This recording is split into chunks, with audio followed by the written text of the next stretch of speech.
Hello and welcome back to 4th Age Guides. In this episode, we are looking at the Kingdom of the Dwarves for the 4th Age Total War Dominion of Men. Now, it is the Dominion of Men in this mod, but that does not mean the Dwarves are finished. Far from it. They have got an excellent roster, both consisting of native Dwarven troops and Mannish hirelings, which we will look at shortly.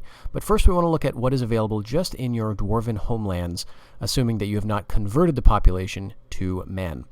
In that case, you will find Dwarven axes as your Tier 1 unit. This is a basic, straightforward melee infantry type. They have axes, shields, decent armor, actually extremely good armor by any other standards, but for you, compared to some of your other extremely heavy troops, these guys are okay.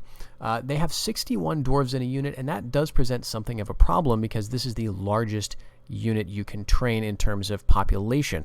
Population is going to be your enemy for much of the campaign because Dwarven cities grow extremely slowly, and it's entirely possible to drain them of population and make training further units extremely difficult. So because of that, whenever I have a certain amount of population and I'm looking to train more Dwarves, I look at what I'm going to get the most out of in terms of unit size, and it's very frequently not Dwarven axes.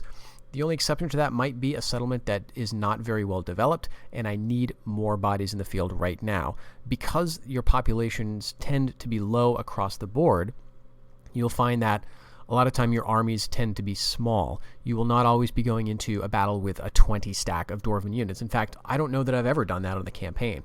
So instead, you'll have to fill out your armies with what's available to be sort of a credible threat. Dwarven axes perform quite well, but again, I tend to lean more on some of these higher-end troops. A Tier 2 unit, I believe, will be Dwarven Axe Throwers, and this is a very solid unit, quite a bit more versatility than the Dwarven Axes. They have axes to wield in melee as well as to throw, so that gives them some extra ranged punch. No other special abilities, though, but very solid. I like to have a bunch of these guys right in the front line, set to fire at will, and they will perform very well for you. In some of your settlements, you will find Dwarven Shield Breakers. These guys are the only unit that has the Tortoise Formation ability. This is essentially testudo. So they set up their shields sort of around them in this overlapping formation, which gives them bonuses against missile attacks. It makes it easier for them to, say, approach a fortification without taking many losses. They're armed with a sword, which is an interesting choice. We often see dwarves depicted with axes, but I think it was Webb's idea to switch the weapon out, to give them a bit more versatility and just make them somewhat unique.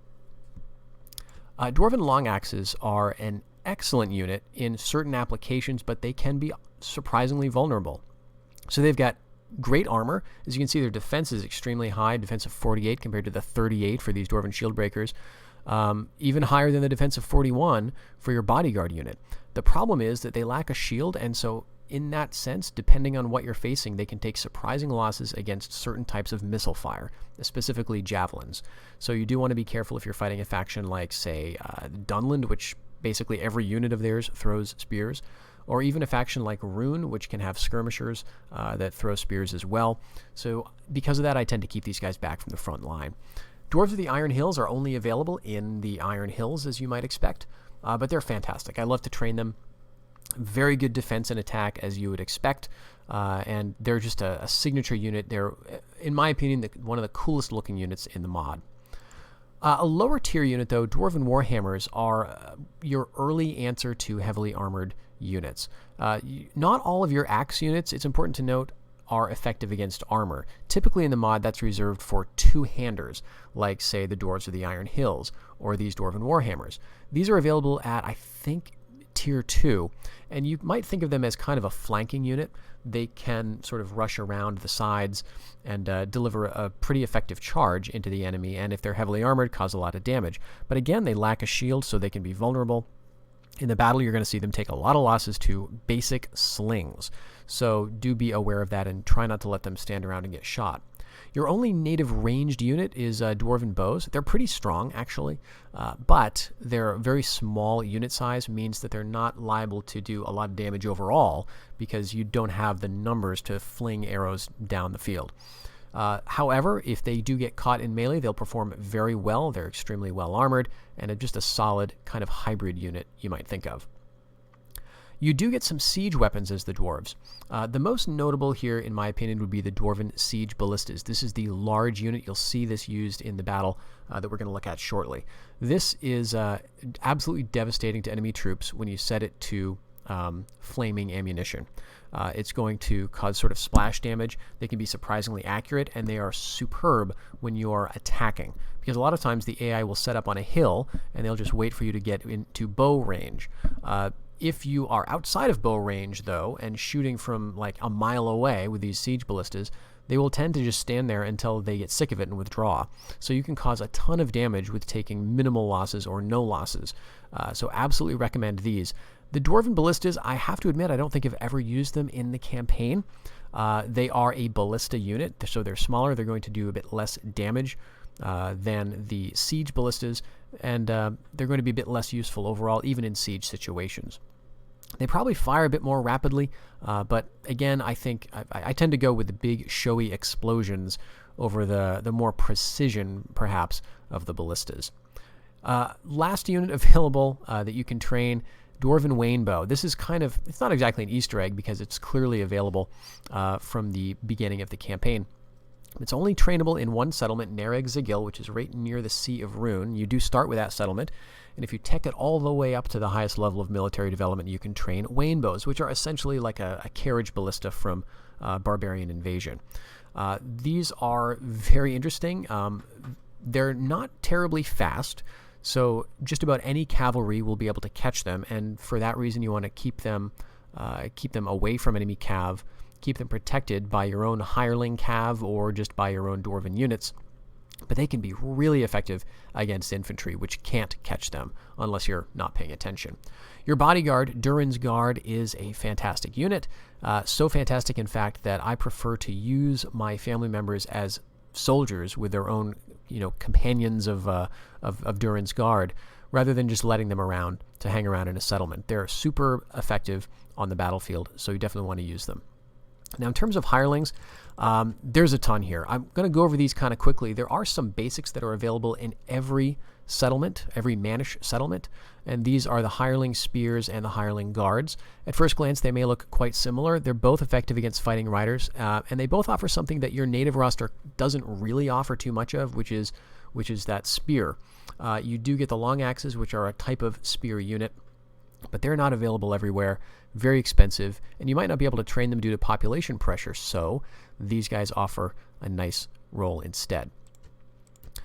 So the way hirelings work is outside of your Dwarven settlements, in a Mannish settlement, you will be able to build wayposts, and those wayposts will provide you with, in addition to trade, hireling units. These are sort of to be thought of as Mannish mercenaries who have kind of become loyal to the Dwarven kingdom. So what you are doing in effect when you're playing a Dwarven campaign is sort of collecting these different hireling units by going to different parts of the map. These two units, though, are available anywhere you go, but all the others are available in only specific places. So in Woodman regions, so let's say around where the Bjornings start in the Anduin Vales, you will find these guys, hireling woodman axemen.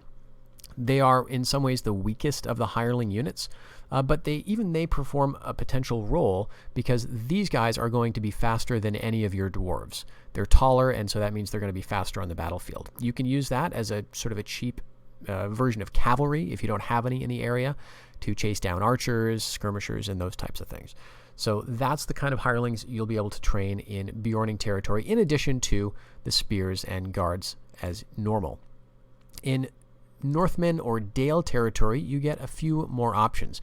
You get hireling hearth troops, hireling riders potentially, and hireling Dale longbowmen. Again, these can all be found right around Dale. Now, at the beginning of the game, you will be allied with Dale. Dale is actually a passive faction when you are playing as the Dwarves. That means they're just going to defend their territory. But there is a settlement that I believe starts off as either rebel or held by North Rune, just to the east-southeast of Erebor, which is your capital at the beginning of the campaign. I believe the settlement is Iodor. If you take that settlement for yourself, you should be able to find these units there. The hireling hearth troops are kind of the cream of the crop. They are very well armored, get good morale, and they have throwing axes as well as swords, I believe, for a secondary weapon. So great units of the line, even though they are in function very similar to your own Dwarven troops. But again, just because they're similar and just because your dwarves are technically better in terms of units does not mean that any of these hirelings are useless in campaign. Because again, the fact that you can only train Dwarven units from your Dwarven settlements means that as you expand, you will have far fewer of these guys with you, and you will need to rely on the Mannish population to provide your troops. So they will definitely perform a role. The hireling riders are going to help fill that obvious gap of cavalry. This is, in a lot of ways, the Achilles heel of the dwarves. You're simply not going to be able to chase down archers or other types of skirmishers without it, and you're going to be vulnerable to cavalry charges and cav skirmishers. And it's one of the frustrating things, potentially, about playing with the dwarves is that you will not have an answer to these units until you expand and get hirelings. So there's some incentive to get some. These are pretty basic riders, but they perform a function fairly well. You may want to use them less aggressively than you're used to using cav in other factions, simply because they're going to be less available to you. The Dale Longbowmen are a great unit. They're going to have excellent range, good missile attack. It's actually the same missile attack as your Dwarven bows, but it's a larger unit size, better range, going to be all-around good unit. So that's what's available in the Northmen regions. In Gondor, not too much, just this unit of hireling Gondorian swords. Again, you can't train any dwarves down there. Closest Dwarven settlement to Gondor is going to be Moria, which is really far away. So you may as well get these guys as some pretty solid infantry for you.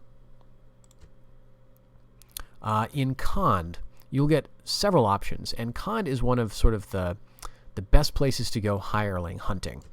You get Variag warriors, hireling outriders, and hireling dragon shield riders. So these are all very good units. The hireling Variag warriors are similar to, let's say, your dwarves of the Iron Hills in function, or maybe the Warhammers. They're going to be effective against armor, and they're going to have good morale and armor themselves. So a good melee unit. Now, if you've got a lot of dwarves still, I would try to protect these guys to a certain extent because they're going to take heavier losses than your dwarves will.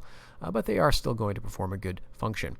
These units, though, are where it's at, because you do not have anything like this, of course, as the dwarves. So I view it as kind of a necessary thing almost to go down to Khand, at least pick up the mercenary versions of these that you can find in the area, but maybe conquer a nice settlement that has the potential to grow wealthy, and then eventually train these horse archers. Obviously, the outriders are going to be worse in terms of armor and missile attack.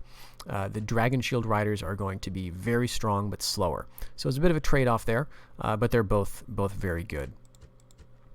In Mordor, which is not too far from Nereg Zigil, your easternmost settlement, you'll find hireling Blackland warriors.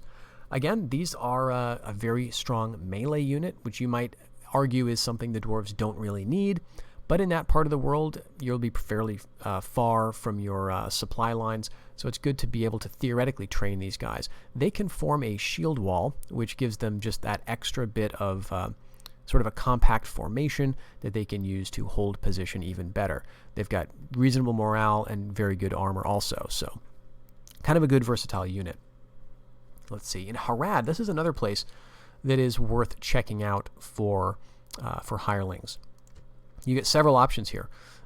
You get hireling Southron spears, Harondor riders, and swording skirmishers. Now, these are all available in, I would say, different areas of Harad, but it's all broadly south of Gondor and Mordor. So in sort of the typical Harad areas, you'll find Southron spears.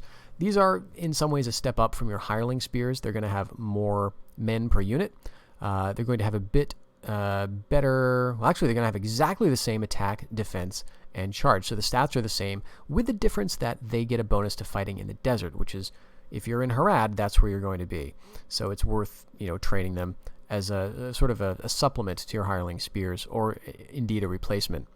In Far Harad, you'll find this is hireling Swarting skirmishers, an absolutely fantastic unit. I cannot recommend it highly enough. They've got a great missile attack. They're good against large creatures, which might include Mumakil if you happen to run into any down there. And so they actually frighten enemy infantry. Great unit to get. And another unit that is very, very rare for the dwarves, heavy cavalry. This is more of a shock cav unit, whereas the others we looked at so far are either horse archers or fairly basic riders. But these hireling Hirondor riders are very strong, good defense, kind of good all around. So again, the hirelings typically offer you some, whether it's ranged or cavalry, something that you don't really get yourself. All right, that was Harad. In Eriador, so this is the northern part of the map, northwest, you will get bowmen. It's good to have them. The one sort of downside to these guys is that you can actually train mercenaries that are very similar to this unit also in the area. So if you're traveling between the Blue Mountains and the Misty Mountains, you'll find mercenary bowmen of Eriador, and you're going to want to pick up all the mercenaries you can as the dwarves. You'll definitely have the money for it. So training these guys may not always feel super necessary, but if you want to guard a settlement and you want to rely on having archers always available, then this is what you're going to have. Rune is not going to give you too much. You will get slingers. Again, slingers are available as mercenaries in Rune territories anyway, but it's kind of nice to be able to train them whenever you need them. Rovanian gives you a few different options. Again, focusing on skirmishing and cav, which is very, very useful. And the nice thing about these units is that they are available pretty close to where you start. So Nereg Zigil is right next to Rovanian. And so you can just head west and pretty much grab these units pretty easily. The Rovanian bowmen are going to give you some ranged ability. It's not as good as your native Dwarven bows in terms of missile attack or defense, but it is something. They're going to have a combat bonus in the woods. That'll give them a bit of advantage, I suppose. Rovanian Rangers are an excellent skirmish unit with throwing spears as well as axes, so they can do a bit of hybrid action with sort of some melee fighting. And then the Rovanian Riders you can find are excellent. So they're not going to be the strongest unit in terms of prolonged melee, but you want to use repeated charges, and mostly you want to use these to deal with the annoying enemy archers. So definitely grab them. In Dunland, you will find hireling Dunlandings, spear-throwing axemen. You're going to want to mostly use these for their skirmish ability to just deal ranged damage without a lot of thought of reprisal. And also in Eriador, I missed these guys. So along with the bowmen of Eriador, in Eriador regions that have the horse resource, you will find hireling Eriador riders. It's definitely worth picking them up. Again, you can find mercenary riders in Eriador that are similar to this unit, but they seem to be a bit rarer in my experience, so it is good to be able to train them whenever you want. I think that covers all of the units that are available to the dwarves. So let's get now into the custom battle replay, in which I faced off against North Rune. Now, North Rune is a faction that you will likely be fighting early in the campaign. It's definitely possible to get trade with them and to get a ceasefire going. But you may want to continue fighting them just to make a little room for yourself and get going on hirelings. The danger with North Rune is that you may underestimate them because they've got pretty basic infantry units, especially when it comes to melee. However, they do have some very damaging upper tier units. They've got some great axes of rune, which are effective against armor, and they also have potentially a lot of skirmish units. So in this army, I set them up with 4 units of slingers and a couple units of Easterling skirmishers. Now, in this formation that I've chosen, we have the siege equipment on the right here is going to be getting a few good shots in already. And especially in this type of situation when you can... So they missed there, but the next lob is going to be pretty good. When you can get a few good shots before the enemy even approaches, you're going to be really glad that you brought those siege ballistas. Again, I've just got them on fire at will. And you can see the flaming ammo, and that does quite a bit of damage, maybe a dozen losses there. So definitely worth doing. It's going to pull the enemy towards you, so they will tend not to just hang back and shoot at you necessarily. They're going to run right in. In my front line, I've gone with Dwarven axe throwers. On either flank, I've got a unit of Dwarven shield breakers. These guys are great at just resisting the enemy charge. We're going to be throwing those axes pretty soon.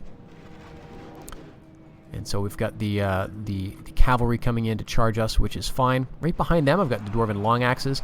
Seeing the cavalry, we're going to send them against them. And these siege ballistas do tend to be a target for the enemy.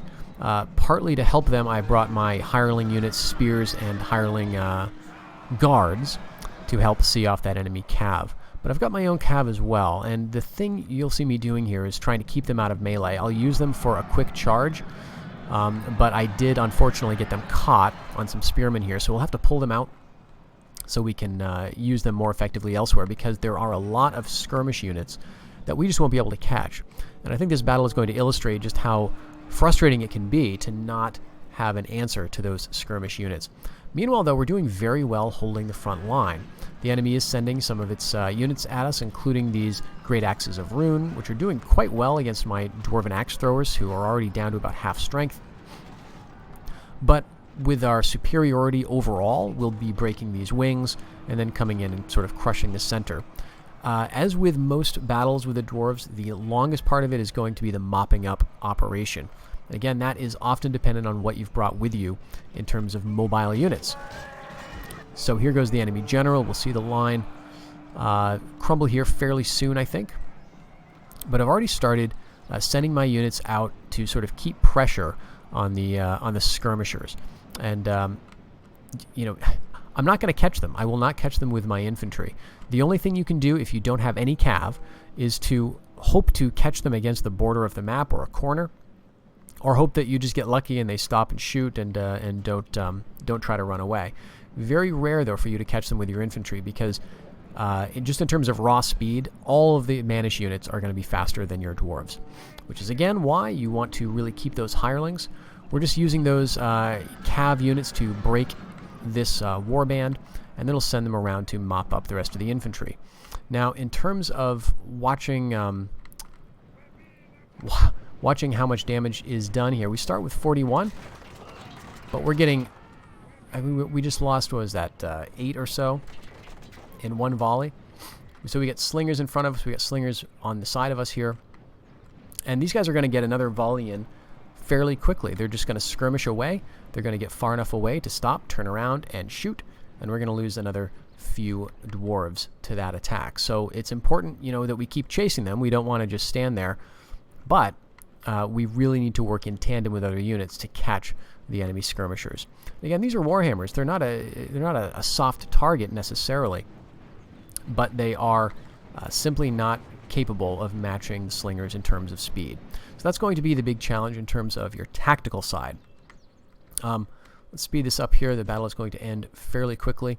We will eventually bring the cav around to deal with the other skirmishers and catch up the enemy infantry that are still stubbornly sticking around in the field. But the Dwarves, again, those strengths are going to be in their melee, as you would imagine. They've just got the staying power. They've got the high defense. I think the units that the Dwarves can train have the highest defensive stats in the mod, certainly in terms of armor. And so we're able to just create a wall of corpses in front of us and then push forward. But we're not the fastest. Certainly the slowest faction in the mod in terms of battlefield speed.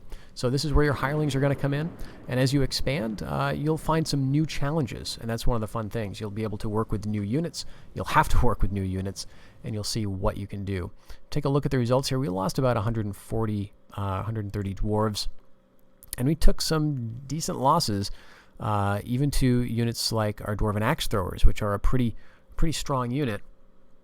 And capable of dishing out a ton of damage, 137 casualties on one of these units, but are still potentially vulnerable against the right type of units, and they were facing armor-piercing, two-handed axe, heavy infantry of Rune. So don't necessarily underestimate your neighbors, but I hope this has been helpful. Shortly we will look at the campaign side of things for the Dwarves, and that has its own set of challenges and rewards in and of itself.